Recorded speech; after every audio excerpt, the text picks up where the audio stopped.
Стејт департментот и USAID заработија тужба од Judicial Watch. Причина, двете институции не одговориле на нивното писмо од 16 февруари годинава, во кое барале конкретни информации за сите грантови, договори или исплати на пари од Стејт департментот на организацијата Отворено општество Македонија или на сите сестрински нивни невладини организации. Според информациите на Judicial Watch се бараат документи, преписи, комуникации и други докази за да може точно да се утврди текот на парите. Исто така побарана била и комуникацијата која Стејт департментот ја имал со представниците на фондацијата на Сорос во земјава, но и евиденцијата на разговори или преписки испратена од или по наредба на американскиот амбасадор во земјава Джес Бейли.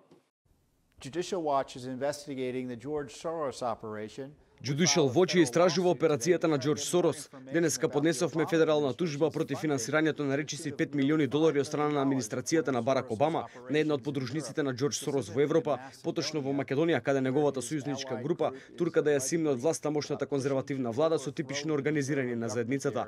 Зошто доларите од даноците одат за политичката организација Новој милиардер е нешто што сакаме да го дознаеме и затоа сме сега во федерален суд. Од СТОП операција Сорос со соопштение изразија задоволство од тужбата. Сметаат дека неколкумесечната работа на иницијативата започнала да дава резултат. Пишуваат дека уште на самиот почеток истакнале дека ќе информираат домашната и меѓународната јавност за работата на Џорџ Сорос во земјава и вмреженоста на неговата фондација со USAID. Веста за поднесувањето на тужбата предизвика реакции во јавноста.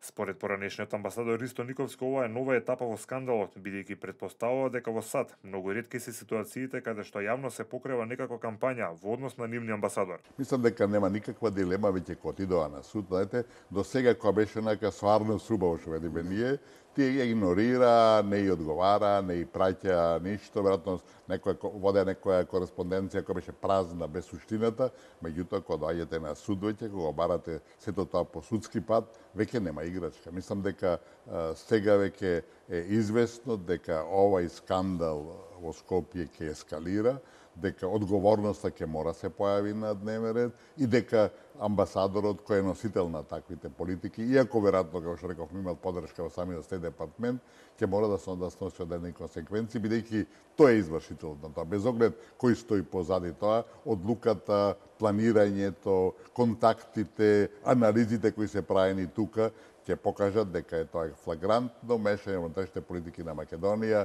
диригирање на македонската политичка сцена на еден неприфатлив начин, недемократски, антиисториски, ако сакате, поготово ако знаеме се што се случуваше кај нас последниве неколку години со кризата во која не доведоа, каде те имаат директна, отворена и многу нагласена улога. Информациите за тужбата стигна и до Fox News. Во текстот со наслов администрацијата на Обама преку Бейли со американски пари ја финансирала операцијата на Сорос во Македонија, се објаснува за тужбата и зашто таа е поднесена. Инаку американски конгресмени и сенатори на почетокот на годинава побара информации за активностите на американскиот амбасадор во Македонија и за финансирањето на проектите на Сорос. Конгресмените побара и американски контролор да спроведе истрага за американската амбасада во Скопје.